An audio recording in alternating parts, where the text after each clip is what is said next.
Well, g'day everyone, and welcome on this Thursday night, doing things a little bit differently with a live stream for the mid-season. No game this week, so it gives us a chance to reflect on the first half of the season. And I think it's fair to suggest if we were offered 8-3 before the season started, we would have taken it. And especially at the end of that Friday night game against Collingwood, if someone said you'll be 8-3, I don't think many of us would have believed them. But here we are, and still plenty of work to do in the back half of the year, but very well set up. We'll do what we normally do on the program first of all and review the recent clash, which was a comprehensive, comfortable and fairly relaxing win over North Melbourne. And then we'll look ahead to the back half of the year, which starts with two tough interstate trips in 3 weeks against Brisbane and Sydney. Also got Essendon, who are a bit of a nemesis, and then Carlton and the like along the way. So a lot to talk about. We want your thoughts on the mid-season. That also includes some of our weekly awards. They can be for this week. You can also send through nominations for who would hold those awards over the first half of the season. The Jason Blake, the That's Those in Kilda, the Shannon Knoll Award as well. Obviously very important as we head towards the second half of the season, how to work our way through that. But it is good to be on board and be live for this mid-season review. Darren Parkin, obviously my name, Nick Splitter and Aaron McGrath alongside of me. And Nick, your summations, first of all, on the Kangaroos. You can open the batting with that one. I guess for my mind, it was interesting in that there were some frustrations in the game, but it was a very rare game of football in that at no stage did it ever seem possible that we would lose. Yeah, that's right. I think that's probably a fair way of putting it. I think it was one of those ones where we didn't look good. We didn't play great football, and it was ugly at times. It was hard to watch, and we just weren't very good. But like you said, it was still pretty comfortable. It was nice to get a handy lead out the first break, and then continue to push that at each break. But again, it was the third quarter that kind of broke the game apart, and the second quarter was probably the most frustrating out of all of them, with the missed opportunities again, really kickable shots and opportunities that, in the second half of the year, as we come up against tougher opponents, we're going to have to take those opportunities, because we're not going to get as many as we did against the Kangaroos or against Adelaide and some of the lower ranked teams that we've played. So you've just got to take those opportunities against better teams. Yeah, you do. And keen to get your thoughts, those listening/watching as well, on that North game, your better players, your votes, just general observations, the Wanganeen Malera kick to Max King, some of the other highlights that sort of stood out for you. But H, how did you make, kind of as Nick was saying, opening up that lead at quarter time, it to me felt like that was enough. We'd weathered any storm that was going to come, and they weren't going to be able to score heavily enough to beat us. Yeah, it felt like a game we did what we had to do. That was pretty much, I think, almost feels like how we started the game. We sort of like, all right, we'll control the game how we want to. We'll do as much as it takes to feel comfortable, I guess. There was a couple of patches during the game where North had a little bit of a run on. They kicked a couple of goals in a row at one point. Goldie was probably, I don't reckon Goldie's probably their best player. I reckon he held up pretty well against our two ruckmen. Zeri I don't think, helped him too much, to be honest. So he was someone that we probably could have looked at and thought, okay, we've probably got a 2-on-1 here against their inexperienced player, and then we can hold him out. But he probably kept him in the game for a little bit. But yeah, it was a situation of, we've gone out there, we've done what we have to do, no injuries, get the 4 points, move on, have a break, get ready for Brisbane. So it's a matter of let's do what we have to do. No, I don't think there's really any. Yeah, I guess the performances in the game itself, you wouldn't look at any of those performances if it was a big match and think, oh, there was a real standout at all. It was very even. It was a case of let's see what other guys can do. Wanganeen played well. Our young guys all out there playing well. Battle was playing well down back. It was A good week to try a couple of things, and everything we did seemed to work pretty well. So it's a good result. Let's have a nice break and get on to Brisbane. I guess the one that, if we're looking at the not post Jack Steele period, but weathering the Jack Steele period, has been our clearances. Obviously against Adelaide, we got beaten a bit around the ball, and then North won the clearances against us as well. They didn't hurt us too much because our defence held up. But obviously, if we give first use to someone like Brisbane at the Gabba, then you could see them cutting us up and scoring heavily and the like. So still got to be a little bit better earlier. I thought we were a bit sluggish at the start, which is what we didn't need to be, but we just had enough class where obviously Mackenzie kicked a nice goal, Ross kicked an accidental, albeit nice goal, Max King pulled in that one-hander. We just had a few moments, Ryder's individual effort at the stoppage, where just a little bit of polish meant that we were 3 goals up at quarter time. And to me, it was a quarter where we didn't play particularly well. We were just a bit too good. So that is what good teams do, though, right? Yeah, that's right. We didn't play particularly well, but it was the class in the end that was the difference. I don't think that you could fault kind of North's effort or attitude. I think they were out there trying to play football. I think Jai Simpkin was pretty good. A few of their guys were pretty good, but we were just better. And I don't think that we played particularly well, which does bode well for us, because it means that we've still got plenty of room for improvement off the back of a 50-point win. But at the end of the day, like we've said for a few weeks, you'd love to really put a team like that away and win by 100 or 120, just to really rub it in and give yourself some confidence after the bye. But it is going to be interesting, like you said, Parko, to see how we attack clearances coming into the second half, especially if we still don't have Jack Steele back just yet. I know our centre clearance work is very good. I mean, Brad Crouch is in there nearly every centre bounce, and we're one of the top 2 or 3 ranked centre clearance teams in the competition. But I think we're ranked 15th or 16th in the league for general stoppage clearances, which is a worry. And I think it's one of those clear areas that we can get better at in terms of winning the ball at the coalface around the ground from stoppage. And I think that will just give us an extra boost coming into the second half of the year. A couple of comments coming through. Benjamin Janison says needs to run Clark through the midfield when he returns. Yes, obviously a bit of polish as well. Not necessarily a grunt inside mid like Steele, but he'll be important. Christian says, I think North have an ability to drag a team down to a level that's below their best. The issue is keeping Zoff, and they're going for the physical side, I guess. So Kilda fans know all about that, because we've had a habit of dragging teams down to a level in previous years. So you kind of had that feeling just before the game that it might have been a tough watch, and it kind of was. Bit of praise for Ben Long too. Rob Gardner saying that he was all over the ground with his pressure, and also Benji saying his pressure in the front half was immense, and we kind of needed that. We don't have a genuine small forward at the moment with Butler out, although we kicked 5 for Sandy and Jack Higgins, who concussion/COVID. So we certainly need him back. And I think Ben Long, as much as he didn't hit the scoreboard, did a pretty good job. And I think it was commented a little bit in the wash-up of the game, but to have our first 3 picks in the draft all play well at the same time, to me, you're going back to Jones, Smith and Brown, or potentially something like the Clark, Del Santo, Montagna, Ball type era, even if they're not the same players. But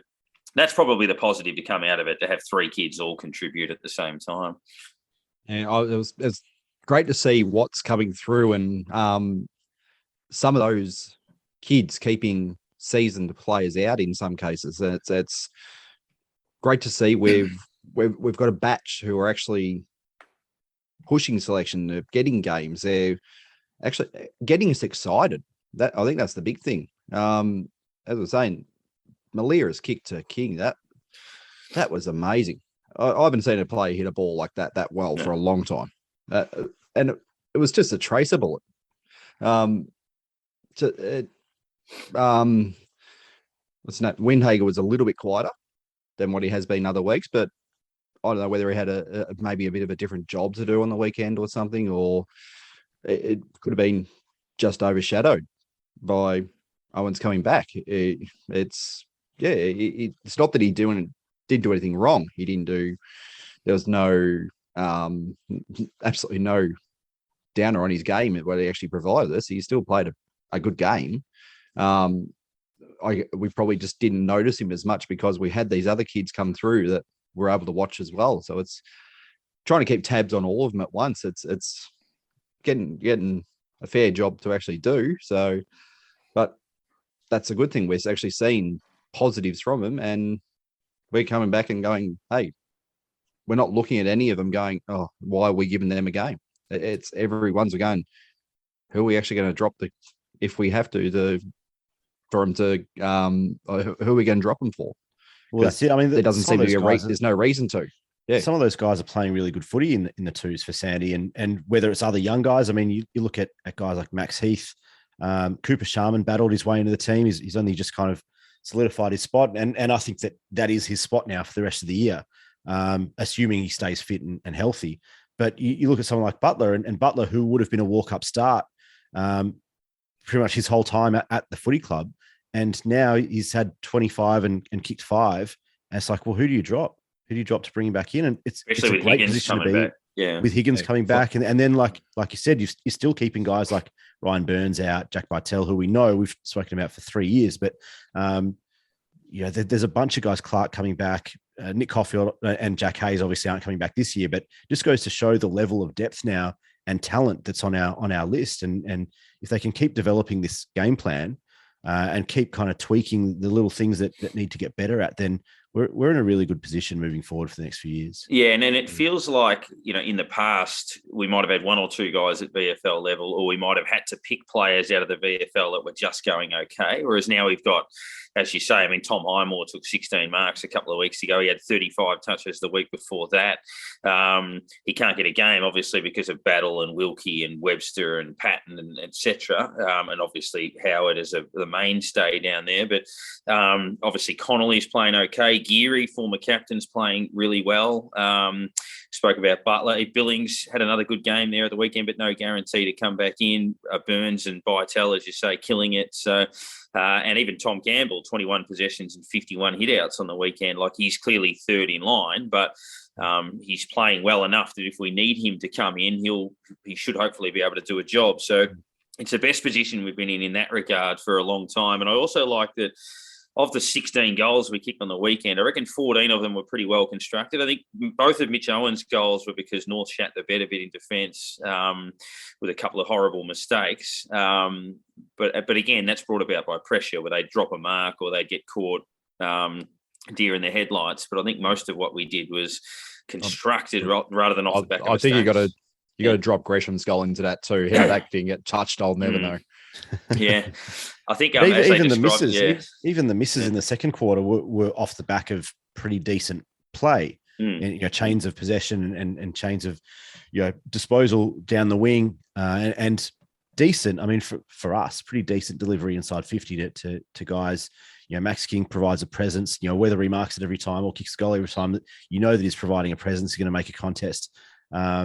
It's just like we said at the top, seeing these guys not playing particularly well, but still coming away with wins and decent wins is promising, as long as we can keep developing that game plan into something that stacks up and is competitive in the second half against tougher teams. Before we get to the votes, a couple more comments. Michael says Membry and King must stay healthy.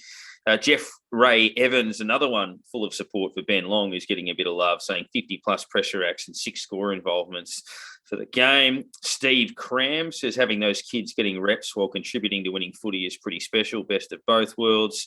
Simon White says Sandy's performances keeping all important pressure on spots. Benjamin Janison again, Tom Highmore banging down the door. Also just had Scotty Cooney jump in and watch the video. So g'day Scotty. If you want to contribute, more than welcome to hear from you. But H, did you want to kick us off with the vote space? Yeah, tough one.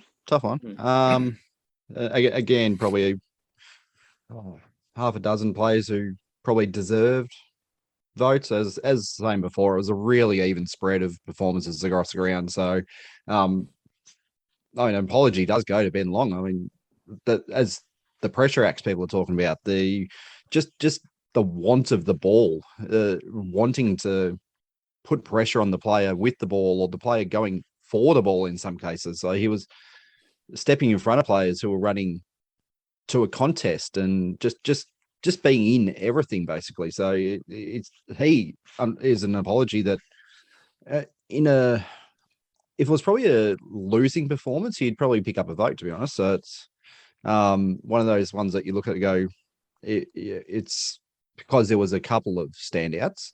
He just misses out, unfortunately. So one, the Kel Wilkie just keeps on keeping on. That's he has to be, as I was saying the other week, in line for All Australian at least squad at this moment. He's starting to get more recognition. Hopefully stays on the radar still just a little bit though, because it'd just be nice for him to come out in the end and everyone going, "Yep, we all knew this is how good he was," and all of a sudden everyone, once he starts really getting recognised, then a bit more, I guess, attention gets paid to him. So it's teams aren't, obviously the opposition teams aren't silly, but yeah, it'd be nice just to keep him under the radar a little bit more week to week, and just keep him doing what he's doing, because he has been awesome. To Brad Hill, I quite thought his game was quite good, to be honest. He's plenty of gave us plenty of service, gave us lots of the ball, ran the lines great, found space. There's a couple of points where I think we got into a little bit of a lull, a little bit of a just what do we do here kind of thing, and he just sort of picked the ball up and just goes, just get out of here, let's get the ball down our end. It was a little bit of kicking it round backwards at times sometimes, and he was the one looking forward, which was sort of it's where we want him. That's how we want him playing football. He's still playing the way we have been, wanted him when he first came into the club. And yeah, so he's been his last month, that was in May, wasn't it? So he's May is probably the best month of football he's put together for us by far. And 3 to Jack Sinclair. I think I looked up at the board. They had the meters gained at some point, and I looked and I was going, that can't be right. They've surely made a mistake on that number. I reckon it was almost 2.5 times whatever the second person was. I thought that's nuts, the numbers he's getting at. I don't have it in front of me, but I reckon it was almost 700 meters, I think, wasn't it? Bit more, I think. Yeah, he finished with 760, I think. Yeah, Brad Hill was 680. He had like 600. He had like 600 in the first half, Jackson. Yeah. That's what I was looking at when I saw the numbers. Thought, no, it's got to be some sort of error there. They got one of the numbers the wrong way around. So, but yeah, turned out to be right, and that's crazy numbers. I don't think we've seen a player give us that much movement forward for a long time. He looks up and go. You see so many players who pick up the ball and look backwards. I don't think I've seen him kick it backwards all year, and it's great to see us moving directionally our way, hitting targets, and he's got to be one of the best in the league at that. I wanted to give a special mention to Nasiah Wanganeen-Malera, as has been referenced by a couple of people. The Wanganeen-Malera to King might be Windmata Lockett in terms of that delivery. I think Max King in the last couple of years has probably been victim a little bit of poor delivery. We used to see that with Rewald at times when, he'd work his ass off on leads and then get butchered sort of Matthew Richardson style. But Max, I think if you're getting delivery like that, and Nasiah with the little wink and point was just beautiful to watch. That's silver service. He's going to kick 150 if he gets delivery like that. But Wanganeen was terrific. 9 marks, had a 4 bounce run down the wing, 18 possessions, really creative. He was very close to a vote. I had the same 3 players as H, just a slightly different order. I gave a vote to Wilkie, 12 marks. Honourable mention to Dougal Howard as well, who completely blanketed North Melbourne's most dangerous forward. Well done to Battle for that cut-off mark in front of him as well, which nearly took him out of the game. I gave 2 votes to Sinclair for all of the reasons stated. Tremendous ball use, save for 1 turnover where he just went back into the middle, but I don't mind him trying that. All-Australian lock, I would think. And then 3 votes, Brad Hill, second week in a row, best on ground. He's found his sweet spot off half-back, getting a lot of the ball, went forward and kicked a nice goal. He's the cherry on top that could be the difference between us finishing, say, 7th and 4th or 5th and 3rd, something like that. He's the player that could make that difference, and he would be the reason why we might win hopefully like a prelim or something like that, but why we might win a tight, big final. He's one of those point of difference players. So I went a vote to Wilkie, 2 votes to Sinclair, and 3 votes to Brad Hill, Nick. Yeah, I went the same. I want to give a honourable mention to Brad Crouch. I think just week after week, the guy turns up and puts in a shift. I think he had another 8 or 9 clearances, and he's just a beast in the trenches for us. So I wanted to give him a mention. But yeah, Parko, same as you. I gave 1 to Wilkie.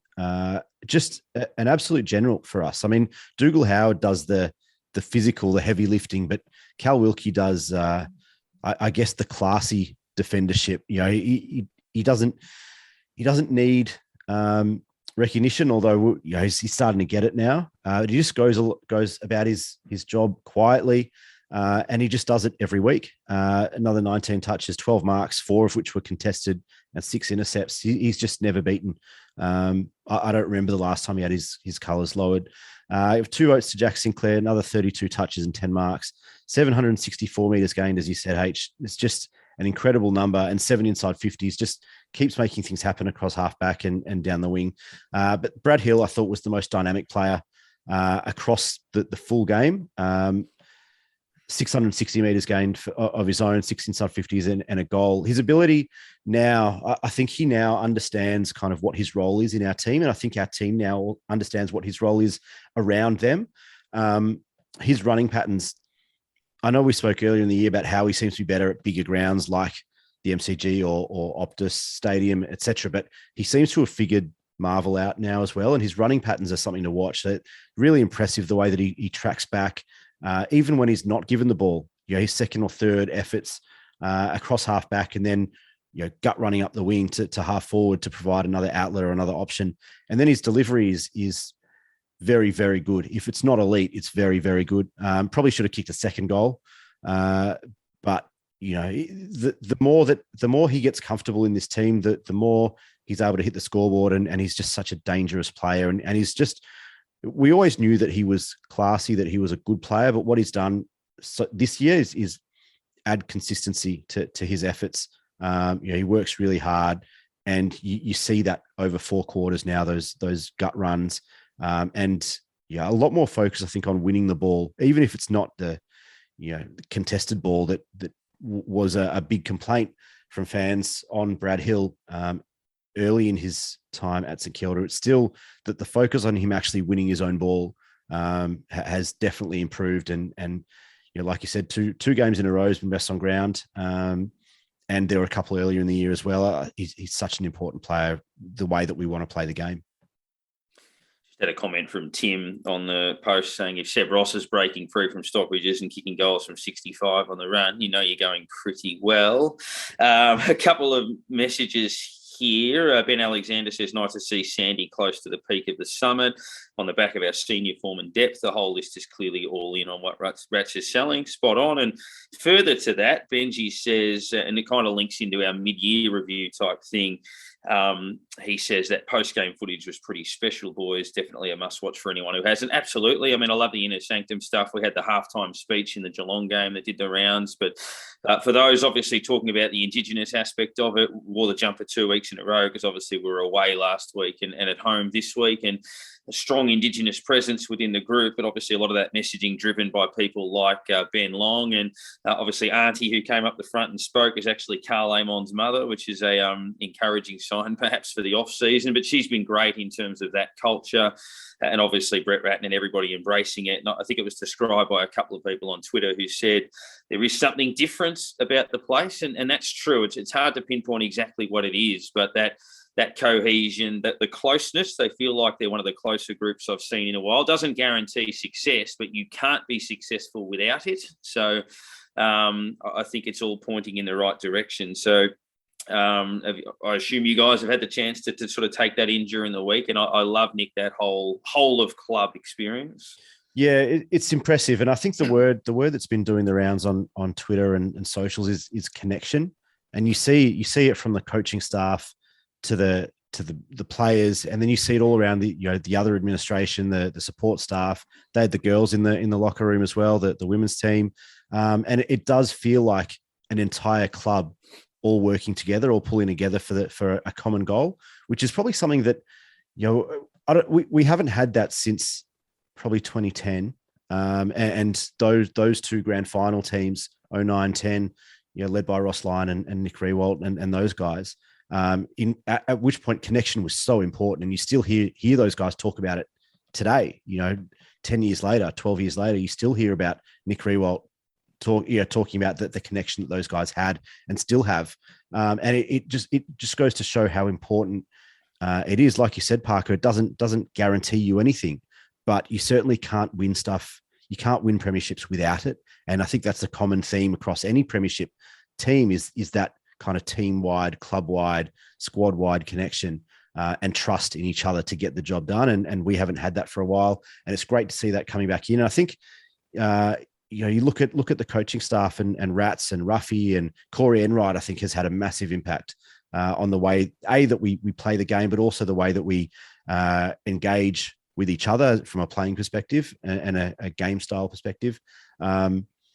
It's super important. And I think that the coaching staff and support team have to be commended for that, because that really does sit. I mean, that's what a coach does, right? Is motivate and engage the guys to get the best out of themselves. And H, for you, sort of a two-part question. Mike Bandil, hopefully I've pronounced that correctly, says our defence against the Roos was superb. And then Matt Marsh backed that up by saying, is our backline the best we've had in the AFL era? So that's obviously from 1990 onwards. I guess the obvious comparison, H, is that 09-10 team that we couldn't be scored against. But how do you rate our group at the moment? Not far behind that group, I don't think. Not far at all. The key is they're working as a unit, and that's the way you look at it. They know where each other are. They know what each other's doing. It's just a matter of outsmarting the forward line that you're playing against, and we seem to be doing it enough that we win these games. You look over, like, go back 3 years, 4 years now, and you'd see the back line in disarray. They'd be looking, going, who's on who's doing, where are we? We don't know what's going on. All of a sudden, you've got 3 forwards sitting in the pocket by themselves. Where are the backmen? We're not giving them these spaces anymore. Teams are, unless they get that overlap sometimes that we do get caught out when we think we're running and we've got nothing in and their forwards to sit back. They're the only times we've sort of been caught out this year. That's been a little bit frustrating times. You sort of think, okay, look, just because we're running forward doesn't mean we're going to score. But yeah, they've managed to stop that, I guess, a little bit of that rot where teams will just pick us apart and just find those easy gaps that have been a problem. Like last year, the first, like, Richmond Bulldogs, that they just tore us apart in those early games, and that's exactly how they played. They moved the players around, and we didn't know where they were. So the way they're shifting and combining as one unit and just shutting down forward lines has been absolutely magnificent. And as I was saying, they're probably not far off that 2008, 9, 10 team that we had. It's a couple of similarities when you look at them. But yeah, it's you could almost probably say, oh, this player's like this one, this one's like this one, this one's like this one. And yeah, they're probably not far off them at all. And definitely, I think that's a pretty fair assessment in terms of it. Obviously, with 09 and 10 as the benchmarks say for the one missing ingredient, which we obviously hope this group will eventually be able to secure. Also, just an update as part of the mid-season on where the votes sit in the 3-2-1 situation from each week. So Jack Steele has won the last two of these awards by an absolute street. He's third at the moment. It is the Jack Steele Award. Well, that's right. It is the Jack Steele Award. So, but Jack Sinclair, so it's at the moment it's still in the name of a Jack, but Jack Sinclair, 35 votes. Brad Hill, 24. Jack Steele at 19. He's missed obviously a couple of games. Battle at 18. He's probably been BOG twice. Crouch and Higgins, 16. King, 12. Wilkie, 11. Gresham, 10. As it stands at the moment as your top 9 or so in that award. So Jack Sinclair leading pretty comfortably at the moment. In terms of the mid-year aspect of it, and a few people pointing to the Corey Enright acquisition, but Nick, starting with you, what's your summation of the 8 and 3? I guess we've left a game on the table in the Port one, but we won a couple of other tight ones as well. Yeah, it's kind of tough to... I don't know, it's hard because I feel like there's clearly the Port Adelaide loss that you mentioned. I feel like round one, Collingwood is another one that we just should have won. And we let that slip. Whether you put that down to round one, weirdness, bizarro world, whatever it is, we let it slip. When you take the lead after being so far down, you take the lead in the last quarter. You shouldn't lose from that point, and we did. We dropped our Dax in that final 15 minutes. And, I don't think that we would do that now if we had that chance again, playing the way that we're playing with the mentality and the what feels like real kind of emotional maturity out on the field. Like they never seem to get flustered. It doesn't matter. Even against Melbourne, Melbourne were up by 6 goals and we still felt like we can work our way back into this game. They didn't drop the bundle. They didn't panic or go into their shells. They kind of, if anything, it kind of helped them resolve a little bit more. If someone had said to me going to round one that will be 8 and 3 at the break, I would have said, yeah, I'll take that every day of the week. It's even more nice to be in the top 4. It's not something that we're used to, being in the top 4 in recent times. So that's nice. The percentage is the big thing though for us. I mean, so often, we'll be in that bubble around the 8, 6 to 12, 6 to 10, really. But our percentage will be 83 or 78 or something. And that's what kills us at the end of a season. So to go into the break with a percentage of 123.8, and, well and truly in the 8 is a really positive experience. But it's one of those things, touched on some of those losses outside of the Melbourne loss, is one of those things that feels so St Kilda. Like we can be 8 and 3 and still going, fuck, we should have won those games. Should have won Port. And we can never be comfortable with what that record looks like because there's always something that we should have done. And we always feel like we'd let something slip. And it's a bit like that because you look at that and all of a sudden, you keep the lead against Collingwood and win that. You don't completely, shit the bed against Port and you're in second spot quite comfortably.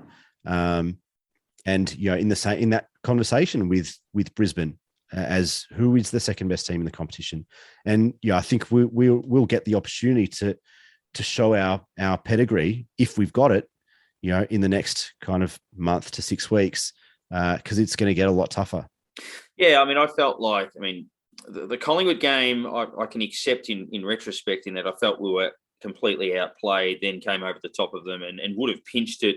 We probably deserved to lose that game in many respects, even though we should have won it at the same time. The Port game, we were clearly, butchering chances and should have won by 5 goals. Probably should have been well up at quarter time. That was one that got away. But football supporters are interesting. We often look at the ones that we should have won that we lost, but don't necessarily factor in the 50-50s that we got up in, like the Adelaide game where we could have lost, Geelong, Fremantle certainly.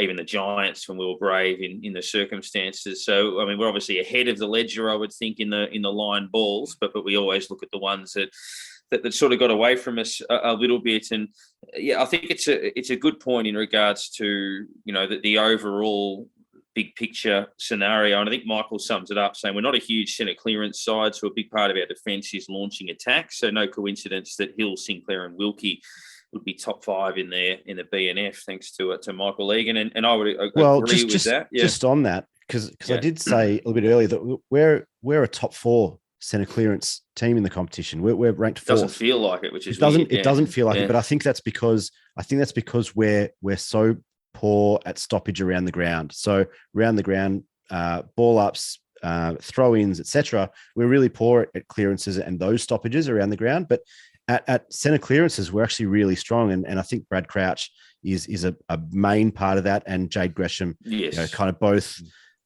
Gresham's aggression, as Dwayne put it so annoyingly on the weekend, has been really impressive to watch. I mean, we always knew that he was an X-factor type player, but to see his consistency in the way that he hits the contest really hard has been really good to see consistently across the entire season.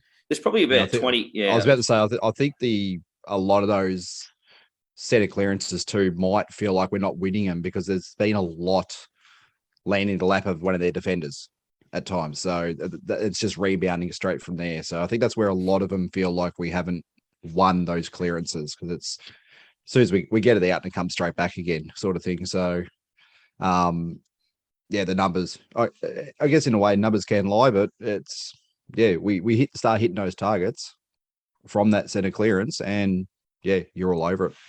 Yeah, and I think Gresham, there's probably about 20 reasons why we've improved this year. There's the obvious ones like development in King, Hill breaking through, the kids, Marshall and Ryder being fit most of the time.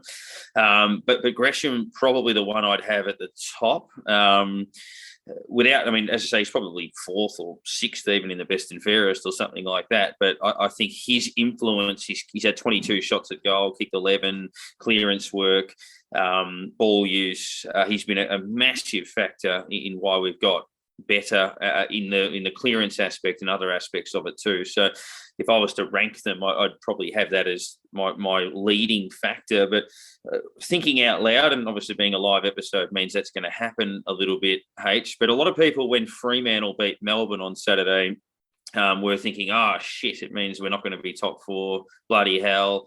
I kind of held the opposite view. I mean, we ended up top 4 anyway because Carlton lost. But I remember looking at that game thinking, look, I don't know if we're in the mix to win the flag or not, but that result helps. In the bigger picture scheme of things, it shows that Melbourne don't just rock up, answer every challenge, beat everyone that's put in front of them. There are ways that you can pull them apart, and Fremantle slaughtered them in periods of that game. So Melbourne are clearly out in front as the team to beat. But the optimist in me was looking at that result going, it's good for the competition, and in the long run, it's not bad for us, because if we were to cop them again, there is a clear blueprint of things that can be done. And it demonstrates that the gap between them and the rest of the comp maybe isn't as big as perhaps we thought. I quite enjoyed it, to be honest. 12 goals to 1. That's what Fremantle went. It was absolutely ridiculous. If you said, there was a 12 goal to 1 run, you'd be going, Melbourne, how far? But I mean, Fremantle at the MCG is not someone that you usually go, they've pulled a couple of wins out there before, but quite often they turn up here and act like they've never seen a football ground before. So it was quite good to watch. And it does, I think we've said week by week by week, our win against Fremantle looks better and better and better. And we didn't just beat them. We beat them in Perth at a stadium we never win at. Against Fremantle, we've had, I guess it's a little bit of a bogey against. They've beaten us fairly often. It's been a funny rivalry. Yeah. It's but that win just grows and grows and grows as the year is going on, because Fremantle, they're absolutely no pushover. They've had a couple of, I guess, quiet weeks.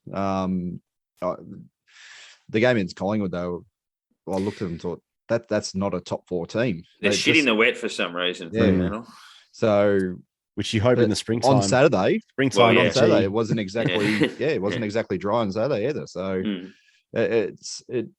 you sort of looked at that thinking, oh yeah, Melbourne will get this. It's a bit slippery. It's a bit cold and wet, and yeah, they should win this. But yeah, turn around and showed everyone that, hey, this is how you beat them. And that tape that all the teams are going to watch to how to beat Melbourne, they'll all well and truly get worn out, because those tapes will get played and played and played, and just to look at what it is that Freo did, and they'll pick those apart like you won't believe and go, there's their weaknesses. Yeah, and I don't know exactly. Yeah. Fremantle did what Hawthorn did to Melbourne. They just did it better and for longer. I mean, there's a real clear blueprint about how to attack Melbourne. That is to attack them. You can't sit back and wait and try and counter. You've got to actually attack them from the first minute. You've got to win your own ball, and you've got to run at them. You've got to kick it long. They like the nice, easy ball. They do, and they're so good around, and they're so good at controlling possession. So when you win it, you've got to hit them. You've got to hit them in the nose. And we were too safe. We were too safe against Melbourne. 100%. We were too worried about turning the ball over. Too cautious. They could set up behind the ball and just pick us off, and it was kind of embarrassing early. And then we obviously clicked into gear a little bit, but that's the blueprint. I mean, I don't know exactly where we sit in the scheme of things or what we're capable of doing if we make finals, but obviously we'll find out a bit more with our next 2 interstate games against Brisbane and Sydney, who we'd be fighting for top 4 with, and both winnable, albeit tricky. Brisbane in particular, they can score so heavily, so you've got to make sure that you win it at the source against them. They'll probably have Hipwood and Danaher and McStay play, I think, in that game. So at the same time, though, I mean, I know it wasn't at the Gabba last year, but we beat them up there in Queensland. We beat them on the Gold Coast. We know that we can play well against Sydney. In Sydney, we've done it before. We've done it quite regularly. So I don't think that there's anything that we should be scared or worried about. I think if we go in and we play our game, which is that the game style that Rats wants us to play, which is that attacking, offensive, dynamic kind of game style, then we're a really good shout. Yeah, I think so. And that's obviously our next point of focus, and that's when obviously the loss of Jack Steele will need to be covered significantly. I guess changes, where do you see, before we look at some of the awards for both the week, I'll put you on the spot for the week and I guess the season so far, but if assuming that the following players are fit, so Clark, Higgins, and then Butler for this next game against Brisbane, and then a couple of weeks after that, Jack Steele. So Butler's 4th in line of that group if Higgins comes back in. But let's say Higgins, Clark, and Steele are locks, because they are. You probably look at one of those kids like Owens or Windhager getting a rest. But who else, H, is vulnerable to getting those guys back in? Pretty much earlier on, I put together a list of who I thought might get a game barring injuries for the rest of the year. And I've almost put it in the way you've got it. I've put them in a rank of who I think will make it. Steele, clearly number 1, straight back in. Clark 2, he'll get in at some point, and he's got to have games for us. I think he's one of our best ball users, so he will play when he comes back. Higgins gets back in. I put Billings next. I still think he's ahead of Butler. 5 goals for Butler, but the forward line's working. It is working. We get Higgins back. He slots in. We probably move, I don't know, Long might move up there a bit more. So it's whether there's a position for him. So that's why I've pushed him back down further down the list. Burns possibly gets a game at some point, and Lean possibly gets a game at some point as well, depending on matchups, depending on who we're playing, that sort of thing. It's just they're pretty much the only players I can see coming in, barring heaps of injuries. That's the only way I see any more players even getting a look in this year. It's they've had a run already. There's a few other players that have had games, but I just don't see them coming back. But as for what I was going to do was try to work out which player that each one would kind of replace. Now, you obviously, the obvious ones are going to be the kids, which we go, well, we'd rather not. We've got to keep at least one, preferably two, of the 3 or 4 kids in each week. We need to give these guys games. We need to give them the experience, because that's we can look back at, say, 09, 010. We didn't bring kids through. And as soon as we lost those, that was it. We were done. There was nothing was going to happen after that. We were cooked. So we've got to keep giving a couple of these kids a go, and they've got to stay in. They've got to, even if we say to the, like, say we take the group of Owens, Windhager, Wangani Malira, and Sharman, and say to them, between the 4 of them, 2 of you will play every week, and work from there. It's just going to be too hard once we get these other players back to promise them games, to say, look, if you have a huge game, you'll keep your position, but that's the only guarantee we can give you. We can't guarantee you that you're just going to be named. And yeah, they're probably, those 4, probably Long. He is in the next step. Mason Wood's probably in that same step as Long. But after that, I mean, there's 6, and I've got 7 who might play games. Then you're looking into Severos's, you're looking into Ben Pattons, but I don't see them being dropped. Webster. So Webster's an interesting one, because you could move. I mean, he might be between those. Clark. Suggested by Rob Nellis that he'd be vulnerable. And I think we all love what Webster's doing, and he'd be very stiff. Yeah, absolutely. But he'd be in that frame. I think I think he has a position. Yeah, he's more of a natural defender than Clark is. Absolutely. Clark's more creative. Clark's another Sinclairish type. Clark's closer to a wing. Different. Clark's closer to a wing rather than a back pocket, back flank sort of player. Clark is our ball movement. Webster is our restriction. He doesn't have that attacking side as much as Clark, but Clark has nowhere near the defensive side. The other thing to consider, I think, is that a lot of times it's going to come down to matchups, and we've got a luxury in that we've got two ruckmen that are both very good players in their own right. They're very different to each other, and obviously not in the next couple of weeks, assuming that the Brisbane rucks, they're performing pretty well at the moment, and Sydney's 2 rucks, Hickey and Laddams. You know, I don't see us, especially after a week off, going into those games without both of them. But you have to assume that Paddy Ryder's not going to play every week for the rest of the year. He'll play 3 and 4, and he'll have a week off.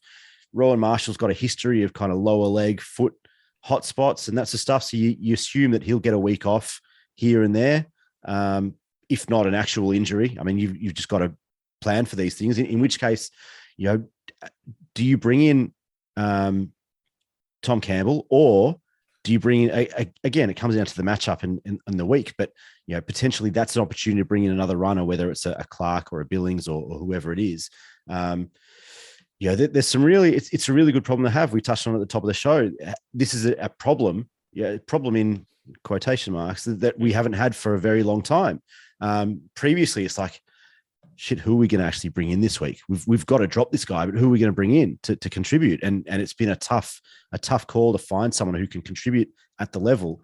This week, this season, it's like, how are you going to fit these guys in? Because you imagine that Higgins, as soon as he's ready, from concussion, assuming he's good to go, he's straight back in. Butler's obviously, it's finally hit some form in the twos after his Achilles and calf stuff. But like you said, Clark has to come back in. He's one of those players. He's a dynamic playmaker, and we don't have a lot of them. We're playing decent footy, but you can always use guys that have the skill set and the tools of a Hunter Clark. He gives us something that I don't think anyone else in our team offers, in the way that he moves, the way that he runs, the way that he delivers the ball.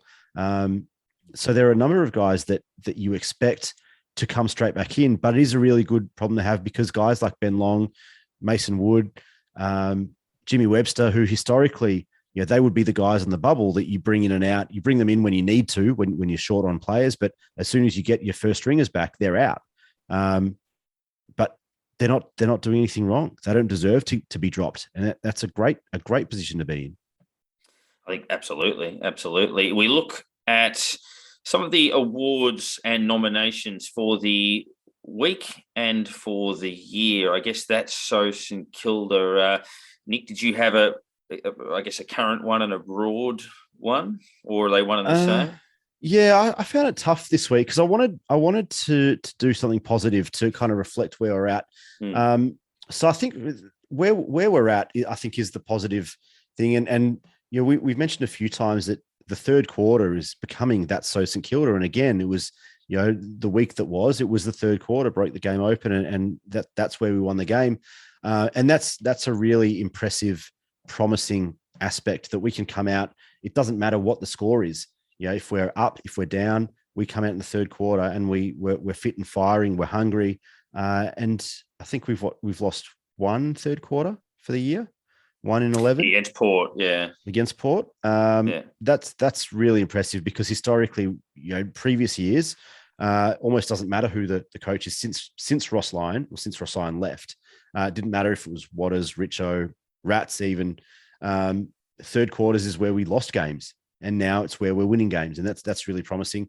One that's just obviously been in the news in the last 24 hours is the NGA situation. It's one that I don't really want. Like, it's hard to call this a that's so St Kilda thing because we did it pretty well last year, with our academy, and we've seen other clubs also suffer with the restrictions in the NGA rules from a draft perspective over the last couple of years. We saw Mac Andrew, who should have gone to Melbourne, end up in Gold Coast because Melbourne couldn't match that early pick. Poor bastards. Yeah, yeah. You take the premiership though, don't you? Yeah. But so this is not relegated to a that's so St Kilda only. This is a league wide issue, and we know why it's there. It sucks that once again there's a good player coming through and we might not have the opportunity to take him, but we're going to have a first round draft pick at some point. Whether he's still there, is not up to us. But if he is, and if he's good enough, then you expect we use that pick on him. The other one being that we obviously Hugo Hawker-Hahn, obviously putting in the request to the AFL to have him in our academy because we realised he was eligible late. AFL within their rights not to grant that request, but who should draft him instead of us? But the Sydney Swans, who have had 500,000 academy players, and their academy seems to be the length of Australia. And the part of me in the back of my mind says that if Sydney overlooked an academy player and rang the AFL and said, we forgot this bloke, I'm not sure that they would have been knocked back. I don't know if they would have. I reckon they would have said, yeah, that's all right. I understand. Well, Sydney, it's just an oversight. And the funny thing is that Sydney are part of the reason why they've changed the whole academy structure in the first place from a draft perspective. I mean, getting guys like Heaney and Mills in so cheaply for what, who these guys are. These guys could have been number one draft picks in their own right in their draft years, and they're getting them for 30s, 40 picks. It's insane, and that's why the AFL has done this. But it is, that is more probably so St Kilda than that was Mackenzie. That was my one to have that. No, the Mackenzie one spot on. My one was just that he ended up at Sydney. Had he have ended up at any other club, I would have been like, whatever. But just a little bit of bittersweet irony that he ends up at the club that's dominated the academy when we weren't allowed to put him in ours. And I guess a broader one for the year would probably be, it's so St Kilda probably to hold the attitude that we all have week to week for mine. Like, I was still a little bit nervous on the morning of the North game. Every part of the logic said to me there was no way we could lose that game. None. And even 10 minutes into the game, there was no way we could lose the game. But you're still a bit anxious. When Zerha had that shot just before half time, you're like, we fluffed a few chances. If he kicks this there within 3, and what if they started the third quarter well, we might get nervous. If Larky clunks a couple. Yeah, and it's ridiculous. But it's just that born nerves and anxiety, I think, that we have. So if you were a neutral watching that game, you would have switched off 20 minutes in going, St Kilda win by 9 goals. But for us, we sort of shit ourselves watching it thinking, it's not over yet. H, did you have any short or long term? I was actually on the same sort of path for something I was thinking. I was looking ahead at the draw that was being released and the times and that. And first up, I do find it strange that we play a Saturday night interstate, that we come back and play Friday night in Melbourne. Then we go Saturday night interstate and come back play Friday night in Melbourne again. It's a really strange draw that we've been given. So 6-day breaks on the back of the 2 interstate matches. So it's a interesting hand we've been dealt. And then I looked to the next game and Twilight Perth against West Coast. And I'm going, what's a bet they get their shit together and actually start playing good football by the time we go over there? Who plays interstate every second week, apart from, I mean, I know the interstate sides do, but even that in itself is shit. Yeah, to go interstate Melbourne, interstate. You think you get a couple of away games in Victoria, sort of wedged in there somewhere. I think there's 2 in a row, possibly in Melbourne. Then we go to Perth.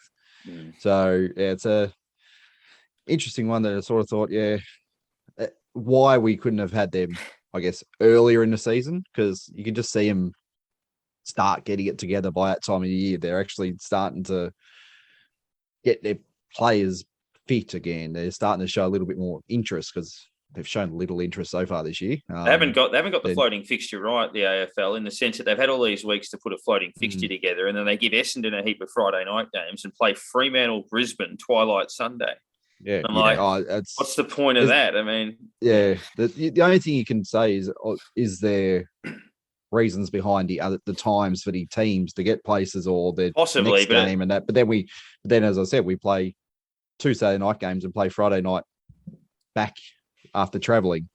So it's absurd. Like, interesting, we get all these way to set up. It's like, you get Friday night games, but you can have them off the back of an interstate game. And I thought the idea of a floating fixture, Fremantle Brisbane's one of the games of the season. They bury it in the graveyard shift. It's a bizarre one, but I think there's plenty of those nominations around. We look at. Do you think just before? Do you think that that's so St Kilda is that we can be in the top 4 at 8-3 with a percentage of 124, and we're still talking about that's so St Kilda because that's our mentality?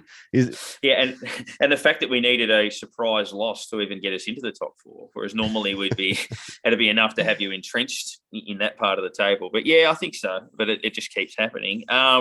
The Jason Blake Award, I think, for the week just gone for me.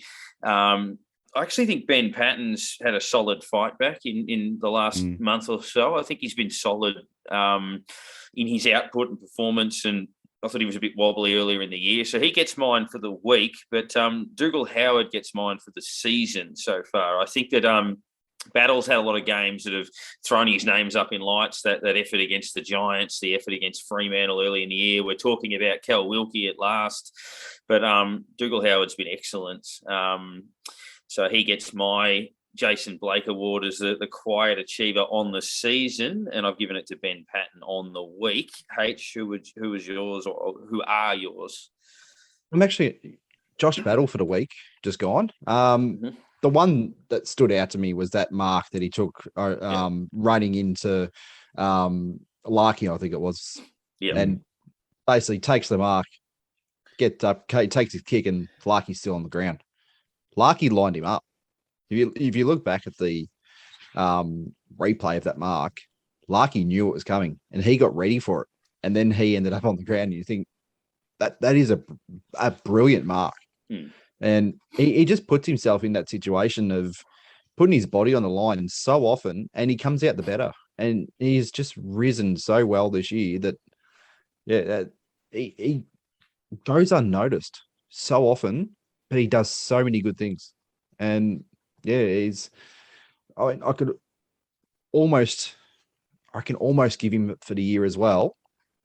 Probably not quite, but I think I got to get the Cal Wilkie, because as I've heard someone say, his first season was good, his next season was great, and this year has just been brilliant.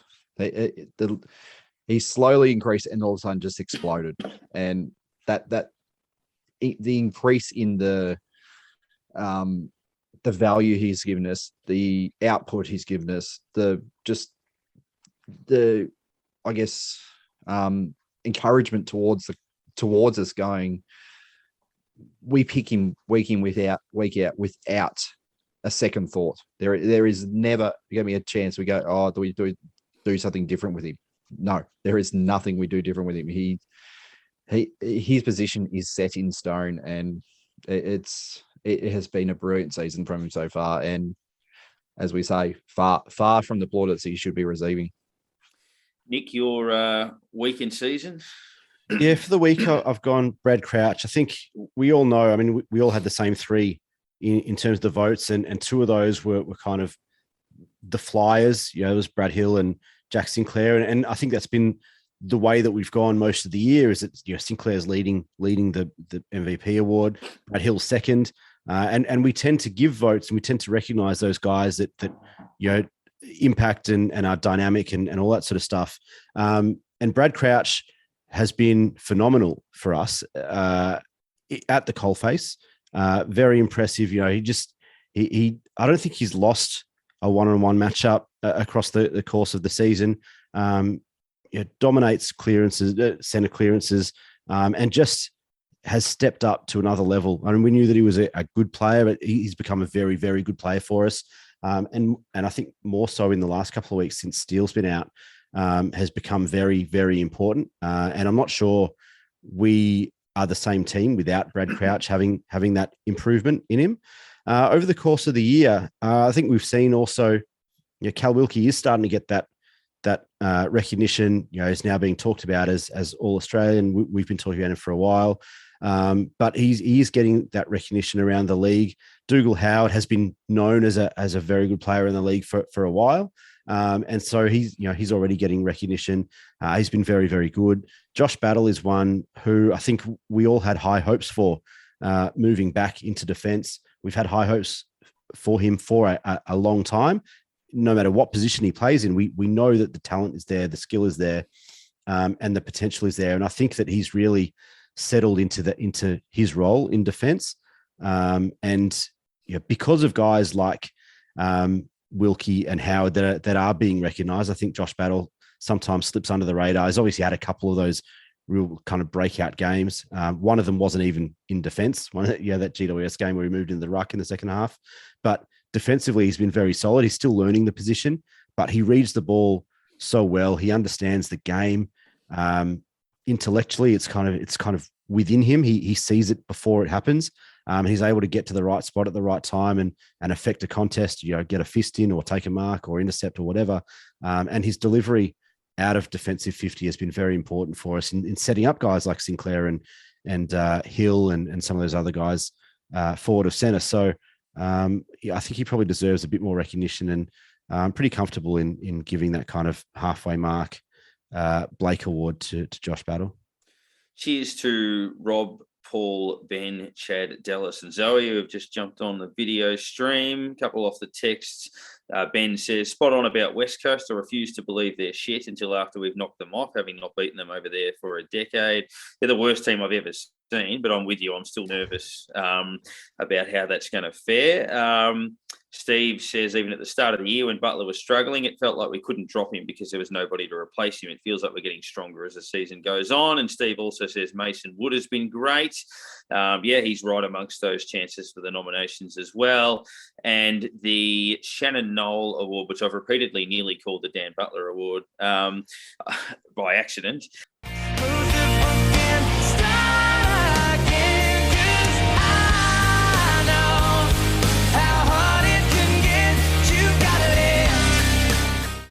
More broadly on the season, whilst he's probably still leading that challenge, I'm putting it on probably a left field one, because I think he's been a really important asset since he came in, but I'm still putting it on Cooper Sharman. I think, as I said, I think he's been solid, but I think he's vulnerable only on virtue of numbers. He's doing a job for the group, but he's getting 7 or 8 touches and kicking a goal. And I think with Higgins and Butler and Clark and Steele and all of these players, that there is still a chance that he could get squeezed out of the team on that output.